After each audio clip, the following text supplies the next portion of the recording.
Labour MPs plot to double council tax for millions of Britons ignored by all authorities. Labour Shadow Minister Chris Williamson said his plan to raid wealthier properties with a major tax grab was one answer to relentless austerity suffered by local councils.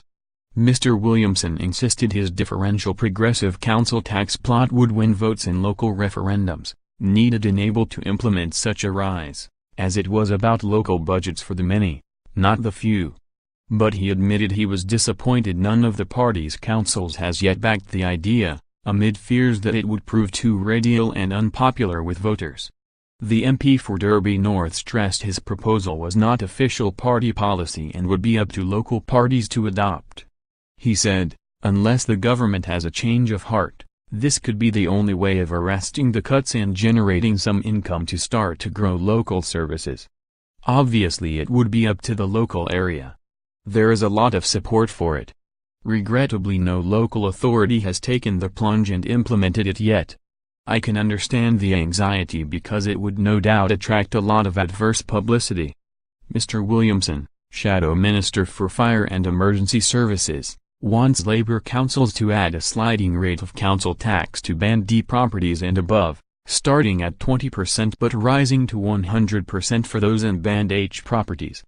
The plan would involve freezing council tax for properties rated in Bands A to C, which were worth less than £68,000 when valued in 1991.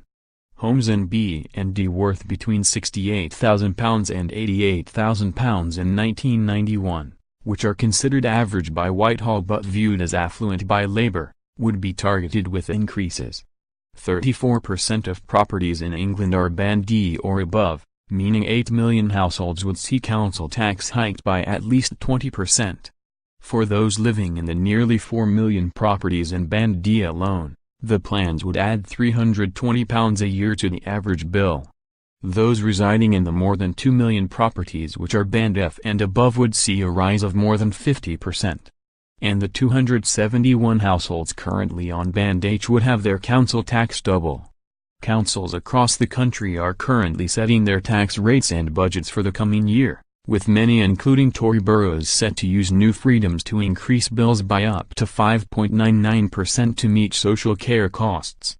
Communities Secretary Sajid Javid is set to confirm plans which councils say offer inadequate funding, with many warning council tax bills will have to go up by up to £200 a year, the highest rise in 14 years. The proposal seeks to exploit Section 10 of the 2012 Local Government Finance Act 2012, which added a new power allowing councils to reduce a person's liability to pay in accordance with the authority's council tax reduction scheme. The power states that liability may be reduced to such an extent as the billing authority thinks fit. Mr. Williamson added that to curb the impact on poorer homeowners living in expensive properties, a council tax discount scheme would need to be funded by the whole project. He said, the benefit of this is that it also enables you to ensure that somebody who is asset-rich but income-poor could be protected through a local council tax support scheme. What you couldn't have is a situation where somebody is on a widow's pension in a big house and gets a big bill. That would be an untenable scenario. And it would undermine the whole concept of the proposal. This would give them the resources to give a greater priority to a more general council tax support scheme so that everybody in that situation was entirely protected.